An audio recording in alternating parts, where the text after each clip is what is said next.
Hey Nancy Drew fans, we're back for book 56, The 13th Pearl.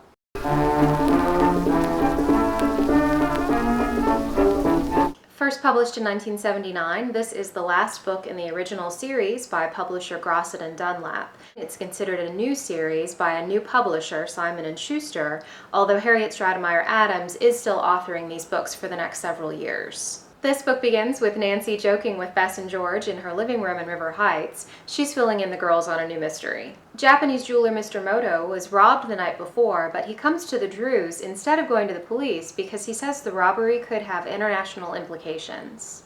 Nancy soon connects the robbery to a Japanese company called Worldwide Gems, and by chapter 4, she and Mr. Drew are on their way to Tokyo. The middle section of the book in Japan is kind of a mixed bag. There's some great detective work, and I like how Nancy commands both international and local forces to solve this mystery, including when she sends out immigration and customs officials to investigate one lead, while she has the entire Tokyo police force interviewing cab drivers to find clues to a missing person.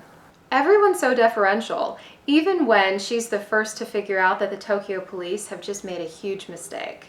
After a brief conversation in Japanese, the warden hung up, his face ashen white. "You were right. Judge Iwasa never issued an order for the release of the woman prisoner. Oh, what have I done?" "You let a known criminal out of jail," Nancy said. "But it was not your fault," she added, realizing the man's distress. "I'm sure the forgery was an excellent one." I also liked all of the sightseeing and cultural details, including a trip to a pearl farm, a visit to Nara Park, where a giant statue brings on a discussion of Buddhism. The Drews are also guests at a kabuki theater performance, a Japanese wedding, a traditional tea service, and this fantastic-sounding birthday dinner. Haruka served a delicious dinner that included strips of fish with rice and fried vegetables. Warm sake, a wine made from rice, was served with the meal. Dessert consisted of a flat piece of plain cake in which the center was scooped out and had been replaced with half of a large ripe peach. Over it, she had poured a hot pink peach sauce, and she had decorated around the edge with scattered peach leaves. But the story in Tokyo is often flat and pretty repetitive. It's not until the Drews come home to River Heights that things really get interesting. My favorite scene comes their first night back, when Hannah's invited the whole gang over for dinner and they all discuss the case. "That does it," Hannah cried out. "It's a trap. Nancy, I'm afraid you're in great danger if you accept." "But if I don't, I might miss a wonderful chance to solve the mystery," Nancy objected. "And if Ned comes with me and we're careful, I'm sure we can avoid falling into any trap. Ned, are you game to go?" "I wouldn't miss it for the world," he replied. He flexed the muscles in his arms.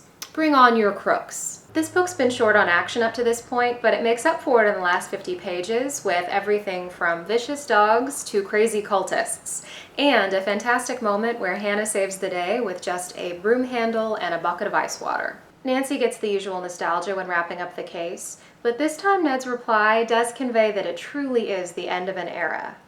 "Nancy, you did a great job," he praised her as he drove down the wooded lane. She merely smiled and said, "You were a terrific help, Ned." She paused a moment, then said, "Do you think we'll ever get another mystery to solve?" Ned chuckled.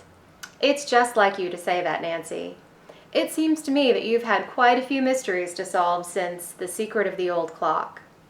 A quick note about what happens next, since this is the end of my once-a-week reviews of the original series. I plan to do a video next week about this last year and what I've learned and relearned from Nancy. After that, I'll still post Nancy-related videos here pretty frequently. More on that next week.